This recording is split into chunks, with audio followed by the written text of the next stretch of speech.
नमस्कार, आप देख रहे हैं टीएफडी इंडिया। मैं हूं आपके साथ लकी कुमारी।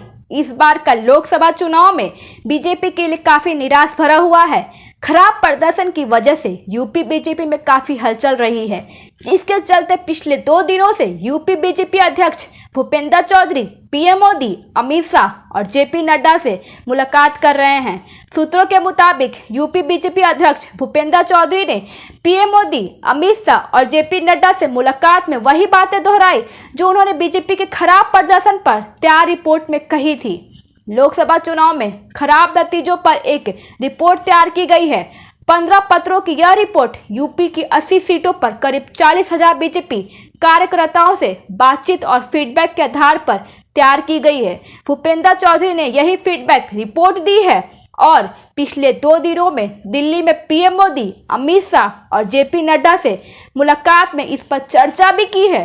किन किन क्षेत्रों में कितनी सीटें घटी।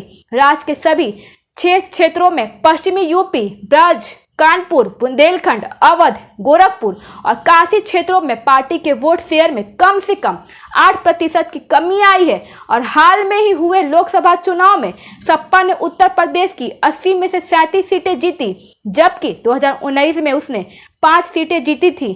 भाजपा 62 से घटकर 33 सीटें ही जीत सकी है।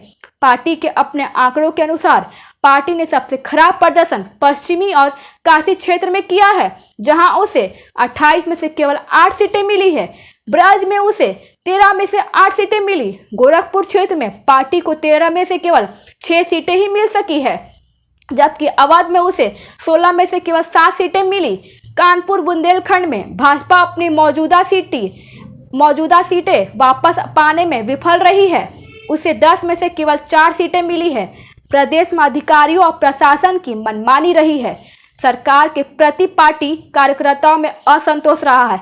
पिछले 6 सालों में सरकारी नौकरियों में लगातार पेपर लीक होती रही है। सरकारी नौकरियों में संविदा कर्मियों की भर्तियों में समान वर्ग के लोगों को प्राथमिकता देने वाली राज्य सरकार की वजह से विपक्ष के आरक्षण खत्म करने के लिए मुद्दे को बल मिला है। राजपूत समुदाय की पार्टी से नाराजगी रही है। संविधान बदलने पर पार्टी नेताओं द्वारा कई बयान दिए गए हैं। समय से पहले टिकट वितरण भी एक कारण बनकर उभरा है।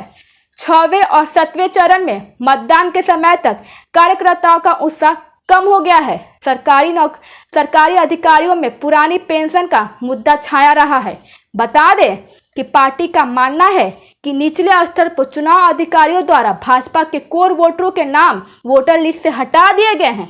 पार्टी की रिपोर्ट कहती है कि लगभग सभी सीटों पर पार्टी के कोर वोटरों के 30,000 से 40,000 नाम वोटर लिस्ट से हटा दिए गए हैं।